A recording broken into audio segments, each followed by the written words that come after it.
ये लोग बातें कर ही रहे होते हैं तभी वहाँ पर वॉचर्स आ जाते हैं और उनकी ही आवाज में डोर खटखटाने लगते हैं। ये लोग छुपना चाहते थे क्योंकि ये जानते थे कि वॉचर्स गुस्से में हैं और वो डोर तोड़ देंगे क्योंकि वो बहुत ज्यादा पावरफुल है। अब वो डोर के सामने एक टेबल लगा देते हैं ताकि वो डोर टूटे ना। तभी डैनियल की नजर फर्श में पड़ती है जो ऊबड़ खाबड़ दिख रहा होता है, इसलिए डैनियल कारपेट हटा देता है तो वो देखता है कि वहाँ पर एक बंकर था, इसलिए वो बिना टाइम गवाए उस बंकर को खोल देते हैं और अंदर चले जाते हैं और सोचते हैं कि ये बंकर कई दिनों से यहाँ था लेकिन हम इसे देख ही नहीं पाए। जब वो अंदर जाते हैं तो देखते हैं कि बंकर में बहुत सारी सुविधाएं थी, हजारों दिन का खाना, कई बुक्स और एक कंप्यूटर।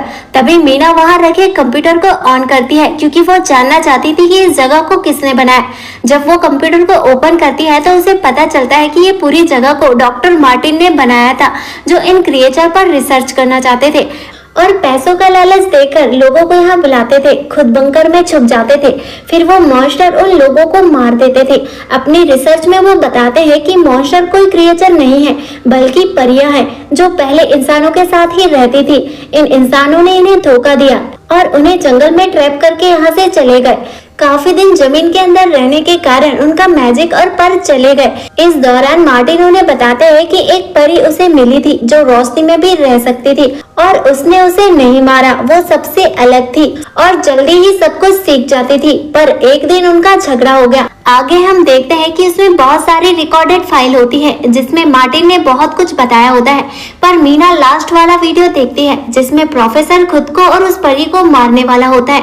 इसलिए वो इस वीडियो में बता देता है कि इस जंगल से कैसे निकलना है और वो कहता है कि शाम होने से पहले पक्षी जिस रूट में उड़ रहे होते हैं उसी रास्ते पर जाने पर वो लोग इस जगह से निकल सकते हैं। वहीं प्रोफेसर मार्टिन लास्ट में एक बात और कहते हैं, अगर कोई इस जगह से निकल जाए तो यूनिवर्सिटी जाकर उसकी रिसर्च को खत्म कर दे क्योंकि कुछ सीक्रेट ही रहे तो अच्छा होता है। और मैंने यहाँ आकर बहुत बड़ी गलती कर दी क्योंकि मैं वो दुनिया नहीं बना पाया जिसमें परी और इंसानों को एक साथ रख सके।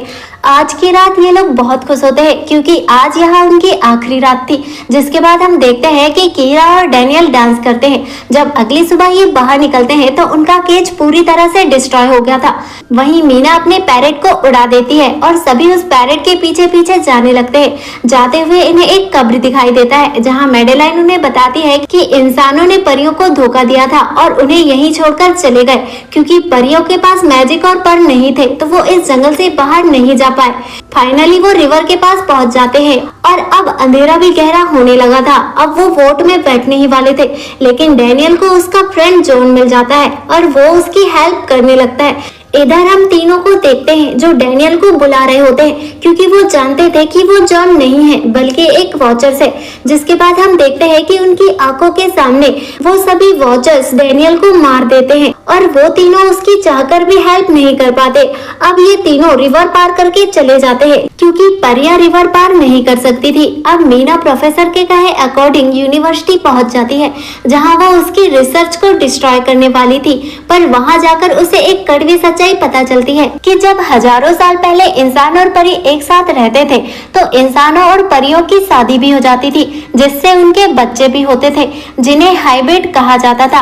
और सबसे बड़ा राज ये था कि जो मैडेलाइन थी वो प्रोफेसर मार्टिन की वाइफ थी, पर मैडेलाइन ने ये सारी बातें उन्हें क्यों नहीं बताई। जिसके बाद मीना पहुंच जाती है कीरा के पास और वो कीरा को सारी सच्चाई बता देती है। लेकिन जब वो देखती है कि जिसे वो सारी सच्चाई बता रही है वो कीरा नहीं बल्कि मैडेलाइन ही है जो कि खुद ही एक भेष बदलने वाली परी है। एक्चुअल में प्रोफेसर मार्टिन की जो वाइफ थी वो लंग कैंसर की वजह से मर गई थी, लेकिन प्रोफेसर मार्टिन उनकी वाइफ से बहुत ज्यादा प्यार करते थे और वो उन्हीं के साथ रहना चाहते थे। और जब उन्हें भेष बदलने वाली परियों के बारे में पता चला इसलिए वो उन पर रिसर्च करने के लिए चले गए और मैडेलाइन से मिले और मैडेलाइन को सब कुछ सिखा दिया और उसके ही साथ रहने लगे। तभी हम देखते हैं कि असली कीरा अंदर आती है पर मैडेलाइन उसे बेहोश कर देती है और मीना पर हमला करती है और वो मीना को जान से मारने वाली होती है ताकि उसका सीक्रेट ही रहे। पर मारने से पहले वो मीना को बताती है कि जंगल में वो सबसे अलग थी और रोशनी में भी निकल सकती थी, इससे सारी परियां उसका मजाक उड़ाते थे। और उसे जंगल से बाहर निकाल दिया। वहीं मीना उससे कहती है कि तुम अलग नहीं बल्कि बहुत ही स्पेशल थी, तुम हाइब्रिड हो, आधी इंसान और आधी परी, इसलिए तुम परी और इंसानों दोनों के साथ रह सकती हो, इसलिए तुम जंगल में बाहर आ गई। इस बात को सुनने के बाद मैडेलाइन का मैजिक और पर निकल आते हैं और वो मीना को नहीं मारती और उड़ जाती है। इसके बाद हमें कुछ वीक के बाद का सीन दिखाया जाता है जहाँ मीना उसकी सिस्टर से वही सारी बातें कर रही होती है जो उसने फॉरेस्ट में एक्सपीरियंस किया था, और इस हादसे के बाद वो बहुत ही डरी हुई थी, इसलिए वो अपनी सिस्टर के साथ रहने लगती है और उसे बताती है कि आज भी वो परी उसका पीछा कर रही है और उसे ऐसा बार बार एहसास होता है। मूवी के एंड में हम उसी बच्ची को देखते हैं जो कि एक फेरी है और इसी के साथ इस मूवी का एंड हो जाता है। नमस्कार दोस्तों, मैं आपकी दोस्त कंचन और आज हम एक ऐसी कहानी लेकर आए हैं जो आपको एक फैंटेसी वर्ल्ड में लेकर जाएगी। तो चलिए बिना इंतजार किए कहानी की शुरुआत करते हैं। कहानी की शुरुआत होती है एक कपल से जिन्होंने अभी अभी अपना अपार्टमेंट चेंज किया है, जिसमें हस्बैंड का नाम रॉब होता है, वही वाइफ का नाम गैल होता है, जो अपने रूम को सेट कर रहे होते हैं। तभी रॉब की नज़र वहाँ रखी एक पुरानी फ्रिज में पड़ती है, जिसे देखकर वह इम्प्रेस हो जाता है क्योंकि वो फ्रिज बड़ी ही यूनिक थी। जनरली फ्रिज में मोटर नीचे की तरफ होती है पर उसमें ऊपर की तरफ थी। तो वो गैल से कहता है कि क्यों ना हम ये फ्रिज को रख लें। गैल भी उसे हाँ कर देती है। तभी गैल रॉब को ड्रिंक के लिए ऑफर करती है, जिस पर रॉब कहता है कि ड्रिंक, वो भी बिना आइस क्यूब के, वो तो इम्पॉसिबल है। इसलिए वो फ्रीजर को खोलकर आइस क्यूब निकाल कर ले आता है और उसे ड्रिंक में डालकर पीने लगता है। तभी उसे आइस क्यूब में कुछ नोटिस होता है।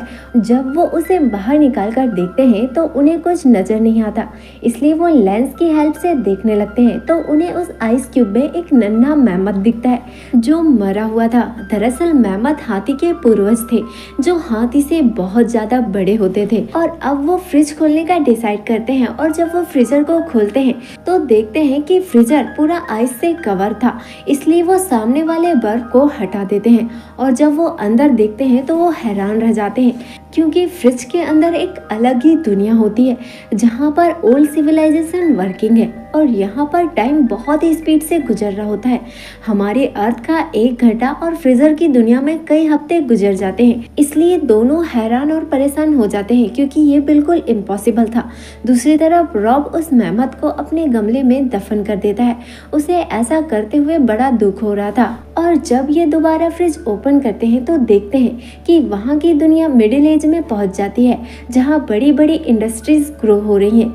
यहीं रॉब बड़ा उदास हो जाता है क्योंकि उसने आइस एज को मिस कर दिया। दूसरी तरफ फ्रिज के अंदर के 2 इंसान रॉब और गैल को देखकर इनके बारे में ही बात कर रहे होते हैं। कहते हैं कि ये दोनों जाइंट मैन हमें डेली देखते हैं। वहीं गैल रॉब से कहती है कि कहीं ये दोनों हमें भगवान तो नहीं समझ रहे। उनके देखते देखते ही फ्रीजर की दुनिया मॉडर्न एज यानी कि हम जिस वक्त पर हैं उस समय पर आ गई होती है। वहाँ की सारी बिल्डिंग बड़े बड़े स्ट्रक्चर में बदल गई थी। वहीं रॉब और गैल इसे देखकर एंजॉय कर रहे थे। तभी रॉब कहता है कि अगर ये हमारी दुनिया से रिलेट करता है तो मैं जानना चाहता हूँ कि मॉडर्न एज के बाद क्या होगा। तभी अचानक वहाँ एक बड़ा सा ब्लास्ट होता है।